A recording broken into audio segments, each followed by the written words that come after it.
शुभ प्रभात दोस्तों। आज हम हिंदी रीडिंग में कहानी पढ़ने वाले हैं मनुष्य का स्वभाव। अब ये बड़ी इंटरेस्टिंग बात है कि मनुष्य का स्वभाव कैसी कहानी है। तो दोस्तों मेरे इस हिंदी इस कहानी के रीडिंग के दौरान आप लोग वीडियो के अंत तक बने रहिएगा, तभी आपको अच्छी तरीके से कहानी समझ में आएगी और मैं हर शब्द को बहुत अच्छी तरीके से आपको समझाऊंगा दोस्तों, जिससे आपको हिंदी पढ़ने में कोई दिक्कत ना हो। ठीक है, तो चलिए शुरू करते हैं। मनुष्य का स्वभाव कहानी का शीर्षक है। एक दिन महाराज कृष्णदेव राय के दरबार में इस बात पर बहस चल पड़ी कि मनुष्य का स्वभाव बदला जा सकता है या नहीं। इस बात को लेकर पूरा दरबार दो भागों में बट गया था। एक दल का कहना था कि मनुष्य बदला जा सकता है, दूसरे का कहना था कि नहीं बदला जा सकता। दूसरे दल का तर्क था कि मनुष्य का स्वभाव कुत्ते की दुम की तरह होता है। यह बहस चल ही रही थी कि महाराज को एक मजाक सूझा। उन्होंने सबका ध्यान अपनी ओर आकर्षित करके कहा, बात यहाँ तक पहुँच चुकी है कि यदि कुत्ते की दुम सीधी हो सकती है तो मनुष्य का स्वभाव भी बदल सकता है, नहीं तो नहीं। बड़ी अजीब बात है दोस्तों कि कुत्ते की दुम सीधी हो सकती है तो मनुष्य का स्वभाव भी बदल सकता है। चलिए देखते हैं आगे क्या होता है। स्वभाव बदले जाने के समर्थक दल का एक सदस्य बोला, मेरा विचार तो यह है कि यदि मन से यत्न किया जाए तो कुत्ते की दुम भी सीधी की जा सकती है। ठीक है, महाराज ने इस बहस में रस लेते हुए कहा, आप लोग प्रयास करके देखें। और फिर राजा ने 10 व्यक्ति चुने और उन्हें एक एक कुत्ते का पिल्ला दिलवाया तथा 6 माह का समय और हर माह की 10 स्वर्ण मुद्राएं निर्धारित की। उन सभी को कुत्ते की दुम सीधी करनी थी। देखिए फ्रेंड्स, उन 10 व्यक्तियों में तेनालीराम भी था। तेनालीराम का भी यही तर्क था कि मनुष्य का स्वभाव बदला नहीं है, मतलब बदलता नहीं है। ठीक है, मर जाता है। खैर, तेनालीराम सहित 10 व्यक्ति अपनी अपनी बुद्धि के हिसाब से दुम सीधी करने के प्रयास में जुट गए।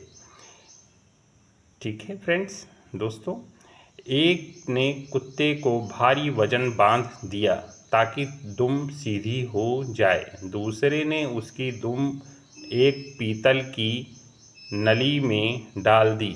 तीसरा कहीं से एक ओझा तांत्रिक को पकड़ लाया जो कई प्रकार की तांत्रिक क्रियाएं करता रहता।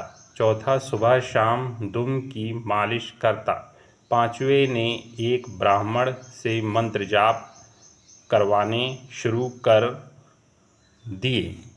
देखिए फ्रेंड्स, कितनी कोशिश की जा रही, कितनी मशक्क़त की जा रही है कि कुत्ते की जो दुम है वो सीधी हो जाए। देखिए, मंत्र जाप करवाने शुरू कर दिए।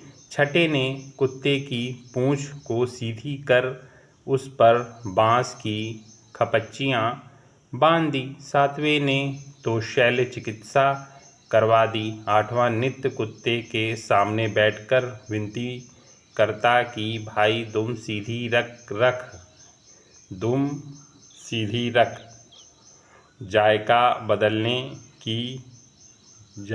बदलने को भले ही कभी टेढ़ी कर लिया कर।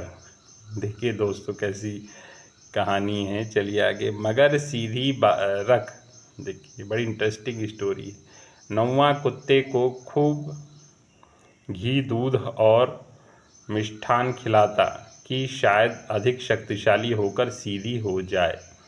मगर तेनालीराम, उसने सबसे अनोखा तरीका निकाला। वह कुत्ते को केवल उतना ही खिलाता जिससे कि वह जीवित रह सके।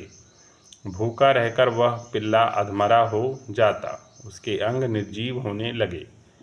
देखिए भाई, तेनालीराम ने तो उसको थोड़ा ही थोड़ा खिलाना शुरू किया कि जिससे वह केवल जीवित रह सके। चलिए आगे देखते हैं क्या हुआ।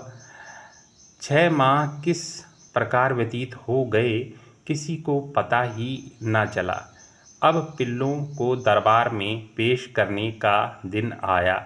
पहले व्यक्ति के पिल्ले की दुम वजन बंधी होने के कारण सीधी दिखती थी, मगर जैसे ही उसे भार मुक्त किया गया, वह फिर टेढ़ी हो गई। उस व्यक्ति ने अपना माथा पीट लिया। इस प्रकार सभी कुत्तों की दुम से जब पर्दा हटा तो वह टेढ़ी की टेढ़ी ही निकली। अब तेनालीराम की बारी आई।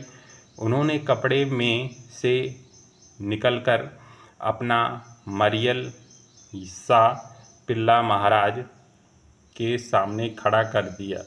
लीजिए महाराज। खुश होकर तेनालीराम बोला, मैंने कुत्ते की दुम फिलहाल सीधी कर दी है। देखिए, तेनालीराम का जो कुत्ता है, उन्होंने कहा कि मैंने कुत्ते की दुम सीधी कर दी है। ओह तेनालीराम दुष्ट, यह तुमने क्या किया? अच्छे भले कुत्ते को अधमरा कर दिया। इसमें तो पूँछ हिलाने भर की भी शक्ति नहीं है। महाराज मेरा मुख्य उद्देश्य फौरी तौर पर इसकी दुम सीधी करना था, जो कि आप देख ही रहे। देखिए, ये देखिए दोस्तों, देखिए ये दरबार लगा हुआ है। ये महाराज कृष्णदेव राय हैं, ये तेनालीराम है। ये देखिए, ये कुत्ते हैं जो सब अपने अपने कुत्ते लेके आए हैं। ऐसे चित्र बहुत अच्छे लगते हैं दोस्तों, आप लोगों को भी अच्छे लगते होंगे। चलिए आगे देखते हैं क्या हुआ कहानी में, ध्यान दीजिएगा। है कि सीधी है।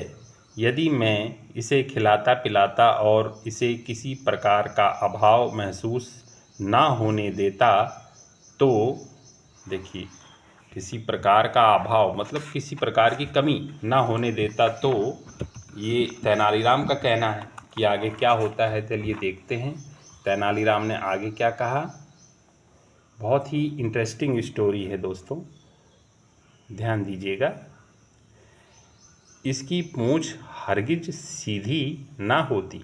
यदि इसे 2 दिन भरपेट और मनोनुकूल खाना मिले तो इसकी पूँछ फिर टेढ़ी हो जाएगी। ऐसा ही मनुष्य का स्वभाव होता है, वह बदलता नहीं है, केवल परिस्थितिवश दब जाता है और जब मौका मिलता है तो उभर आता है। स्वभाव निर्जीव प्रायः हो सकता है, बदल नहीं सकता।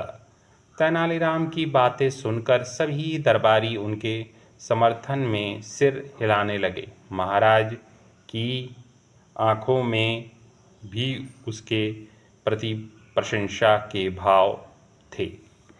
देखिए दोस्तों, कितनी रुचिकर कहानी थी और मनुष्य का स्वभाव, इससे ये जाहिर होता है कि आप लोगों ने इससे काफ़ी कुछ सीखा होगा। कि बात तेनालीराम ने सही कही कि परिस्थितिवश जो है